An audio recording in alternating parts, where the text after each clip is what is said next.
So welcome everyone. My name is John Werner. I'm so proud to stand here with these two other fellas that you're going to hear from in a moment. Woohoo! So this is, the genesis of the event starts here. This is Davos, Switzerland.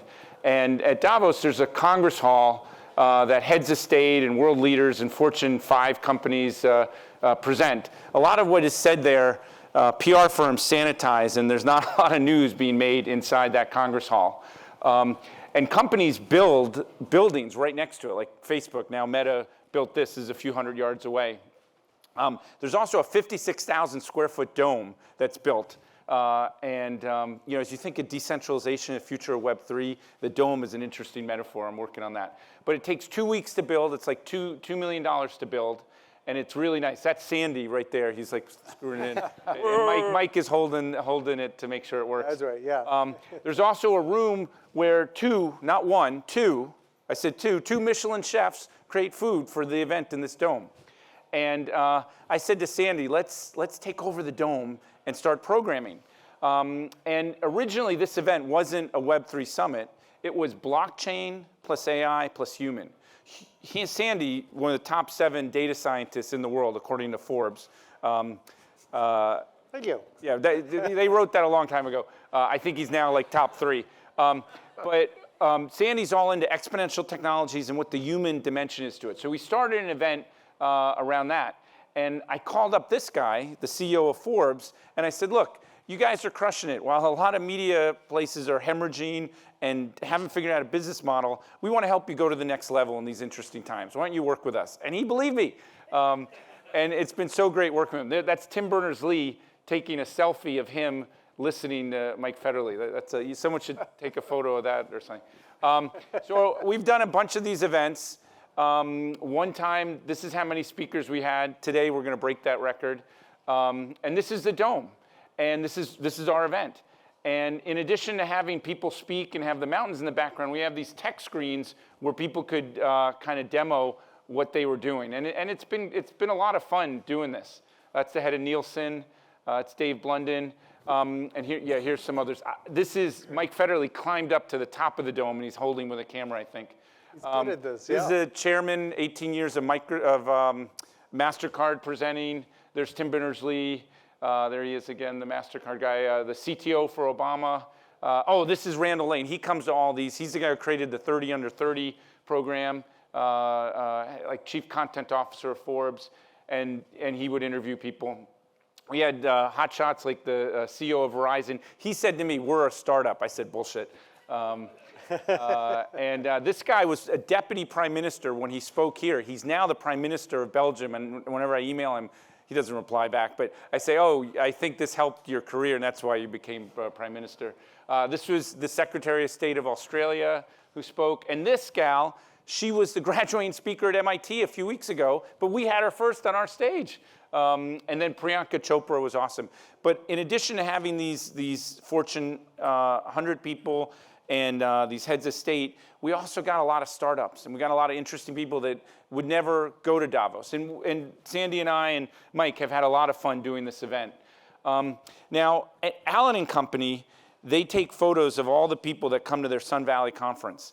And outside is Catherine Taylor. She's done Time magazine covers. She's gone to Africa to document things going on around the world. She's going to take a photograph of every Imaginator. And you know, we're going to do a number of these. And so Imaginators, make sure you have your portrait. These are just some she's done in the past. And if you meet an Imaginator that you like and you want a photo with them, just hop in there and do that, and vice versa. This is the first of 6 events. We're going to do the next one October 6th here at the Battery, the penthouse floor. It's going to be great. And then January 17th, we're going to do this event in Davos in that dome. And then we're really proud to be kicking off these 6 events here at MIT. MIT, you know, is a pretty respected institution, a lot of Nobel Prizes and stuff, 140,000 alumni. And at all of our events, we want to kind of email all 140,000 people, say, hey, do you want to be part of this? Because we think the brain power of the MIT network can contribute a lot. So here we are today. We're at the Media Lab. So if you come to all 3 of these, we will give you a Chia Pet. And I don't come to all 3 just because you want the Chia Pet. And we got to find like a Web3 dimension to the Chia Pet. But we're really excited about doing this over the next 24 months. I think Web3, there's a lot of, we got to figure out, what this is. Is it hype? Is it real? Is it a mirage? And we're here to examine the possibilities of Web3. Now, Consensus happened a few weeks ago in Austin. Like 12,000 people came, and there were a lot of people trying to hit their quarter and snake oil kind of salespeople. We don't want to be known as that place. And we're excited to kind of help people understand what is possible. And there was a dot-com bubble in 2000. This building was begun in 2008 and didn't finish for like 24 months because they had to raise some more money during 2008. And there was an AR winter. We're in interesting times. And 3 AR winters, John. 3, yes. And but who's counting? We're in a down economy, and I think that's when interesting things can happen. And we think these 6 gatherings can bring people who can help figure out what the future is. Today, there's 3 parts to it. We're kicking it off in the morning. This is what we're going to be doing. In the middle of the day, economics, build the sustain Web3. And at the end, we have the visionaries and pioneers, and you're going to hear a lot from them. My last 3 slides, Imaginators. Raise your hand if you're an Imaginator. So we're so proud. That's a made-up word. No one's ever used it. So if you get on social, you won't be competing. Someone said, oh, use Imagineering. I'm like, no, that's what Disney engineers are.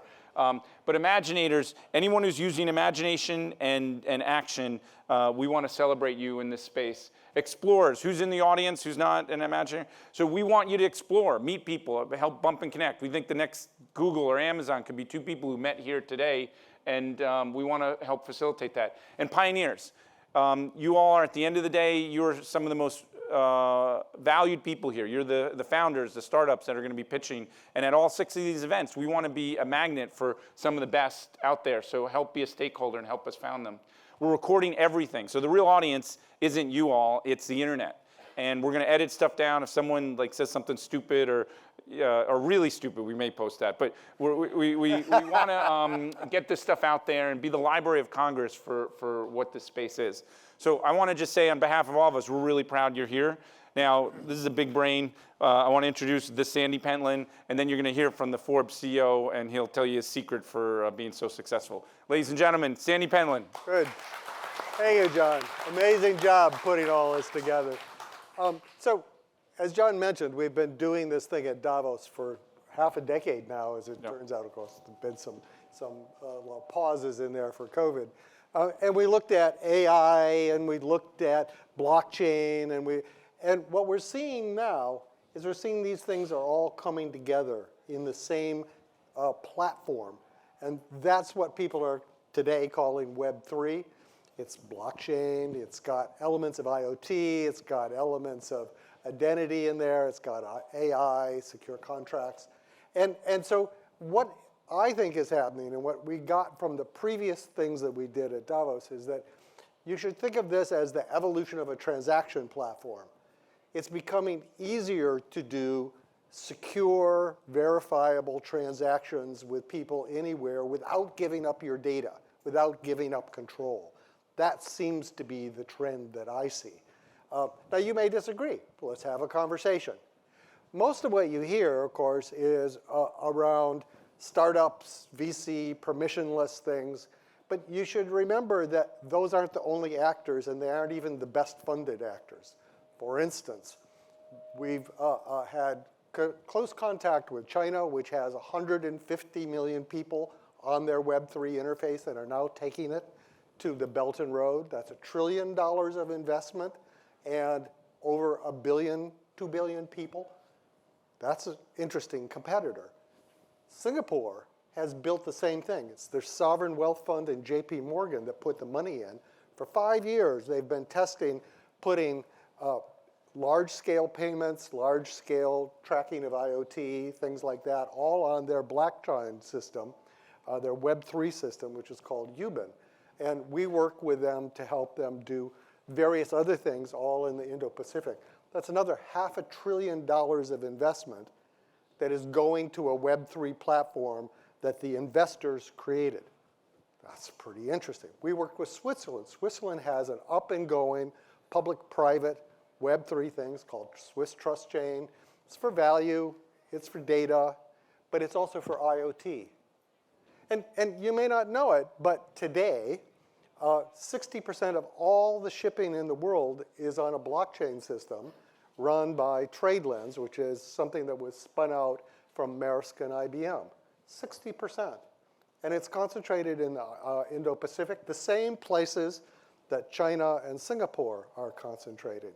So stuff is happening by these sort of big actors that are looking at not just NFTs, not just tokens, they're looking at controlling the world, right? Making things really go. Shipping containers, manufacturing, chemicals, you name it, all are going onto these sort of chains. So pay attention to that, because that's going to be really important in how this area evolves. And you'll hear some of that today.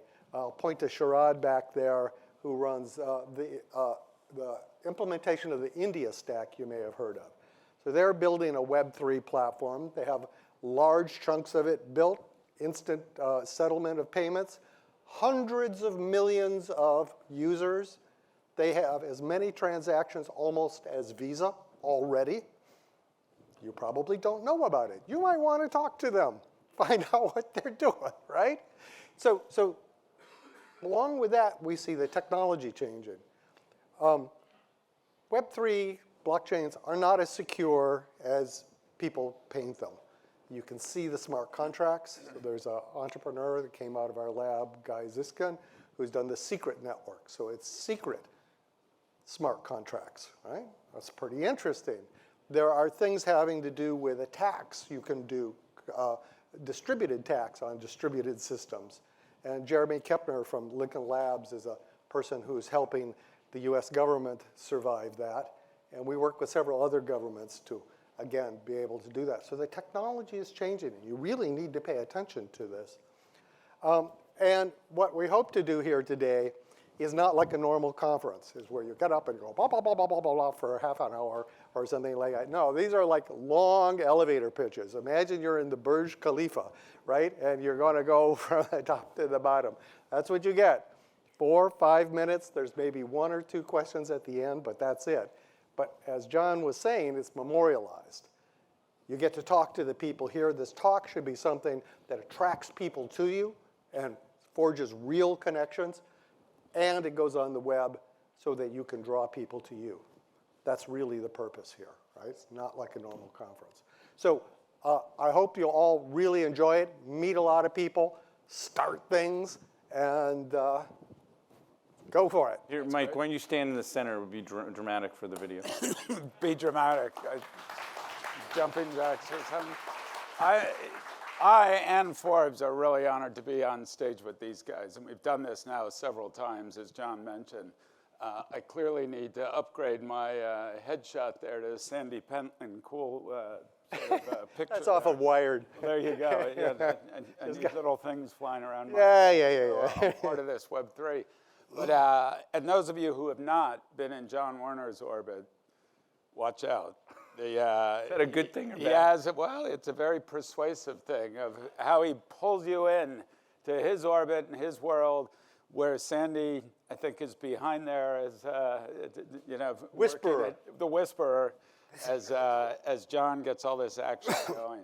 So it's really terrific. You'll see he packs an agenda like no one I've ever seen before. So hold on to your seats and try to take in as much as you possibly can. If you can be in 3 places at once, you can get the whole thing. But we're delighted to be here. And the reason Forbes really loves to associate ourselves with these guys and MIT and the lab is, we're really all about trying to inspire people, connect people, educate people on what's going on. And that's what Forbes has done for 105 years. And we tell the stories of emerging technologies, emerging trends, and how that's going to affect society and business.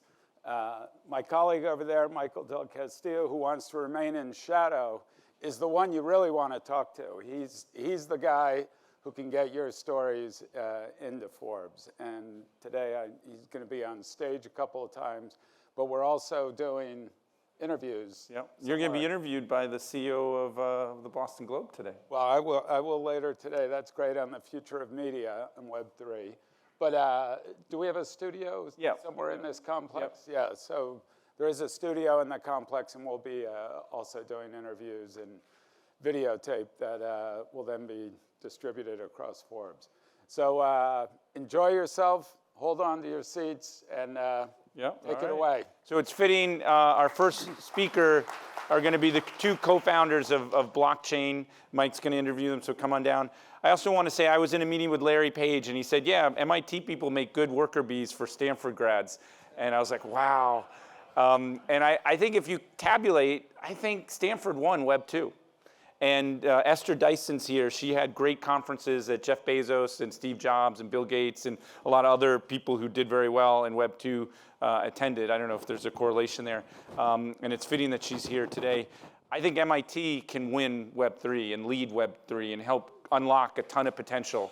And it's fitting of these 6 events, we're starting here. And so same time next year, we're going to be back. Who knows what the world's going to look like, but we're committed to building this forum. Mike and Stuart and Scott is going to be zooming in right here, COVID situation, and he didn't want to make this a super spreader, so he's there.